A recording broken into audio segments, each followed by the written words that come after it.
Shalom, we are live. Shabbat shalom.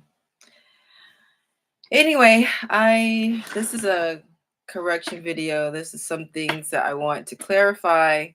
I I remember talking about with the golden ephod of it. Okay, so I'm gonna stand up. Only I'm trying to illustrate is that you have to have something to secure the actual ephod from the shoulders. Okay, so in the upper shoulder area. All right.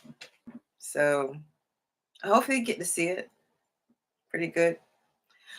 Today, yes, my new headscarf came in. I actually have a dress that's this color, and I was so interesting. Sometimes you're like, okay, well, okay, you might as well get something that matches because I already have, this one with my other yellow dress or turmeric dress that matches, and so I got that. Um, it matches, and so I'll wear this one day with the other green dress, and you'll see it matches. It's really cute. Okay, I knew for a while he wanted me to match some of my clothes, but I just didn't know this is how I was going to match it. Okay, today I'm just trying to be still. Um, I'm trying to just quiet my soul right now. I've been internally like busy, busy, busy.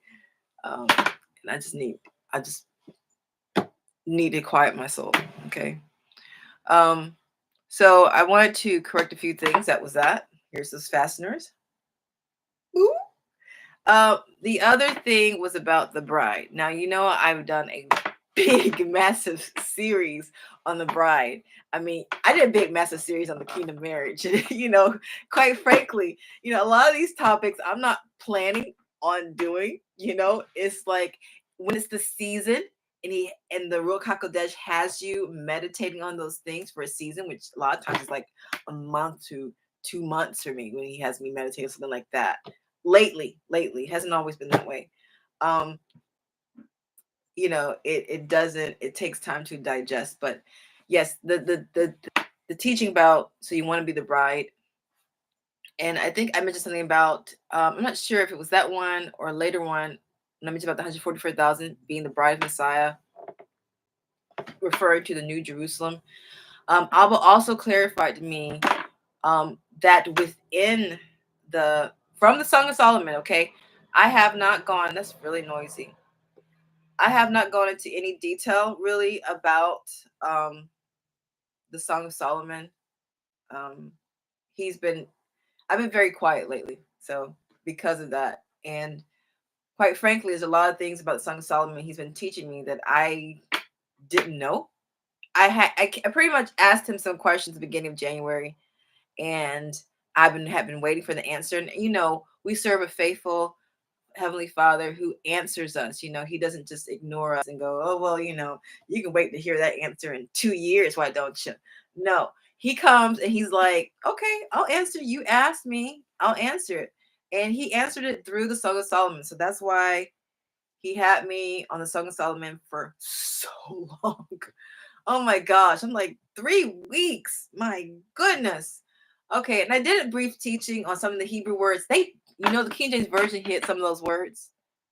Some of the Hebrew words, they try to portray a particular woman when it's actually talking about another woman, but you got to look at the Hebrew. I mean, Hebrew is so, so critical. Oh my gosh. I hear the cat. Hebrew is so critical. Because I mentioned another video where I said something like 144,000 is the bride of Messiah. All right.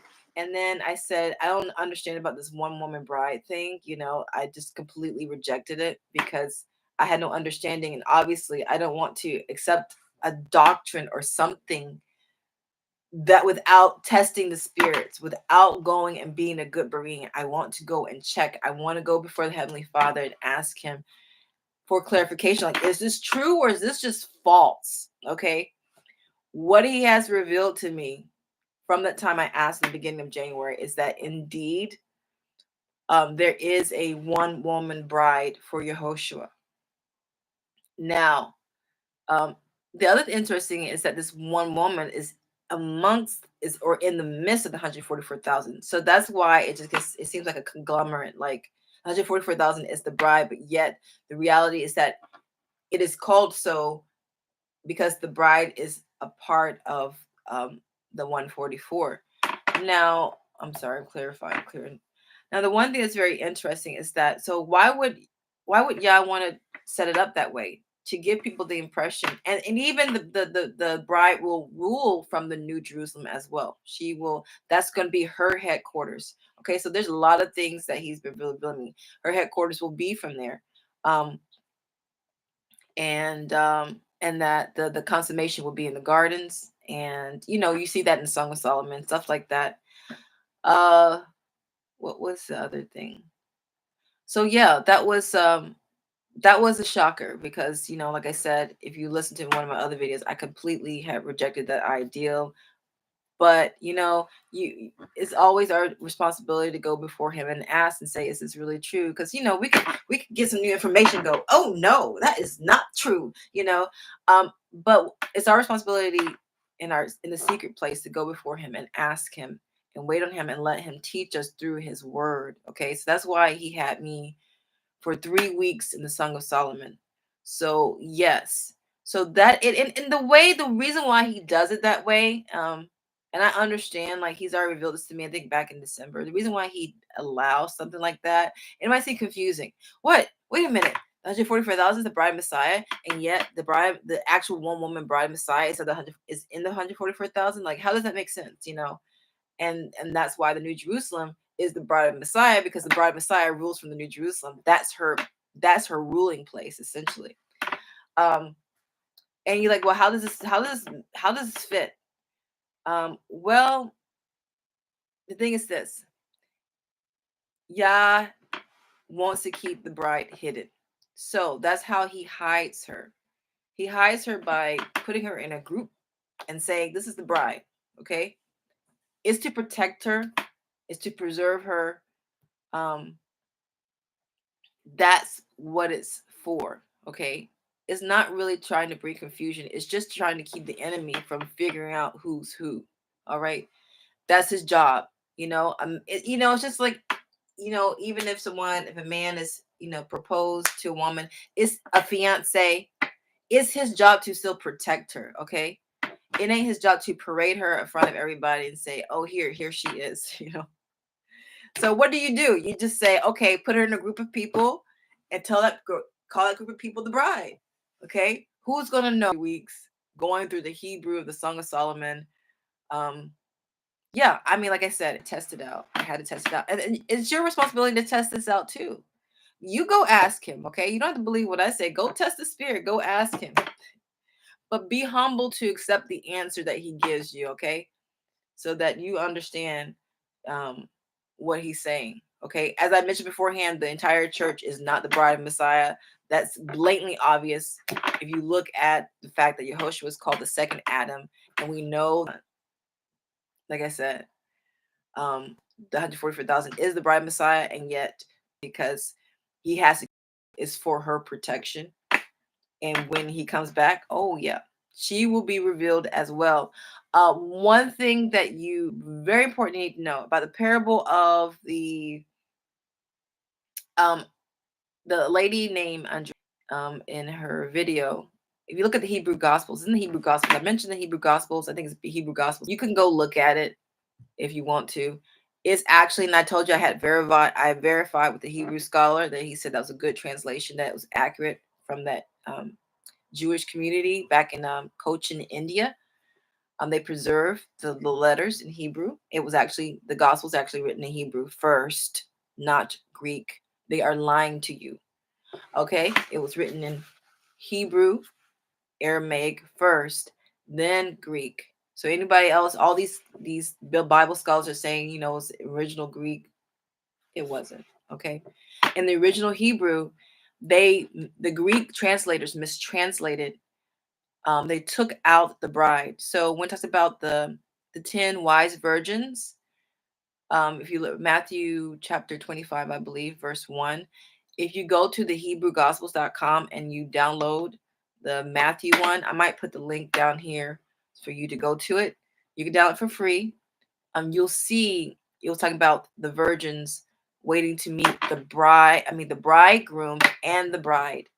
For some reason, when it went, probably in the Hebrew, it went like this, like groom and then bride. And so they thought, oh, he meant bridegroom.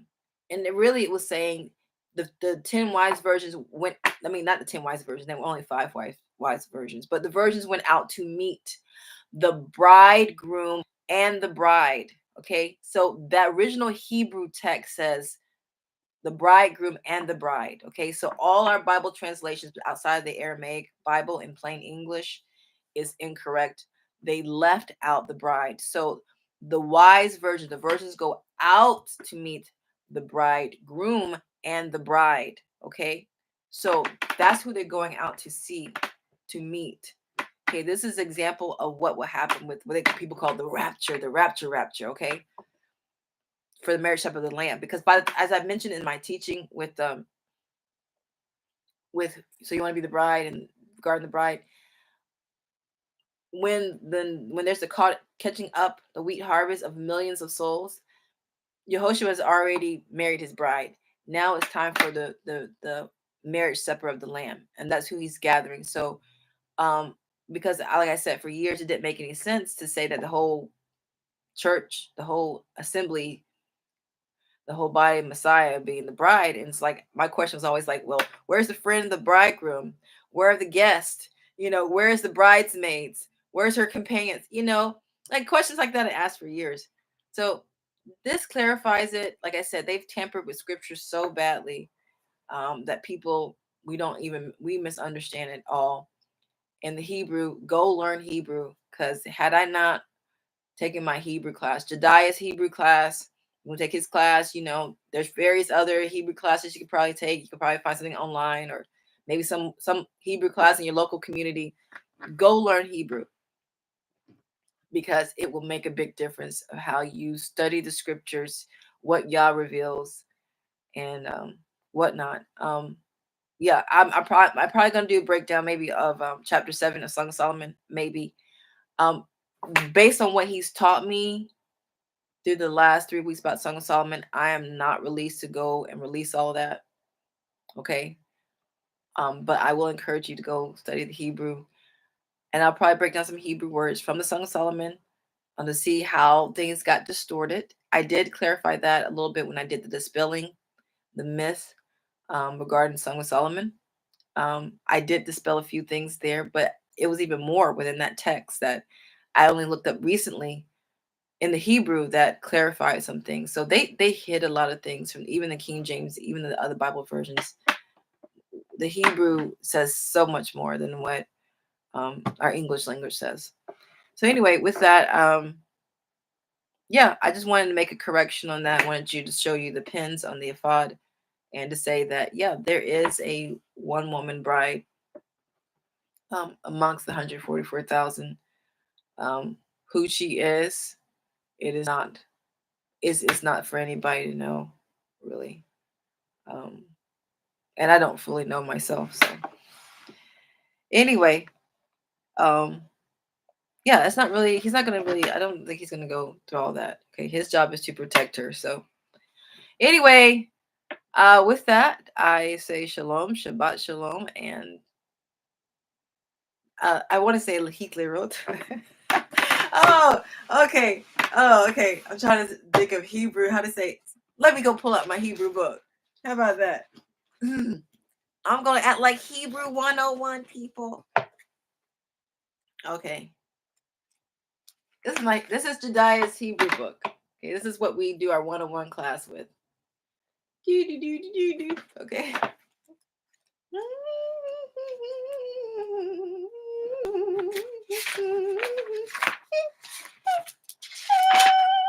Hey, I found it. Okay, yes. Lahit Ra'ot. Lahit Ra'ot. That means see you later. Shalom.